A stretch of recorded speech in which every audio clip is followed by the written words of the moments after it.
सुजीत सावळ। इस बार एक left shot long पर गया हवा में। ओ बहुत अच्छी फील्डिंग, बहुत बेहतरीन फील्डिंग। थोड़ा पल भर में दगदग बढ़ चुके हैं। नाइक सर, इस खिलाड़ी को दाद देनी पड़ेगी। वो विदुल पाउनोजी है, विनय पाउनोजी की भाई है। ज्यादा से ज्यादा शूटिंग बॉल हो, व्हॉलीबॉल हो, कमत करपे, लक्ष्मीकांत करपे आणि त्यांच्या समवेत भाजपा युवा नेते संतोष धांजी यांचं आगमन होतंय।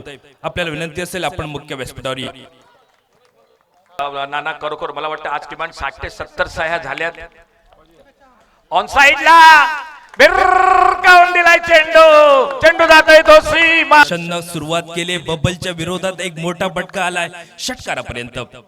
हाही चेंडूवर फटक्याचा आवाज बघा मित्रांनो, काय आवाज आलाय आणि आवाजाने ही लढत पाहायला मिळते। एका बाजूने छोटा फटका बबल नाईकचा सामना करतोय दर्शन बांदेकर। हाही फटका निश्चितच आवाज आलाय, तो चापका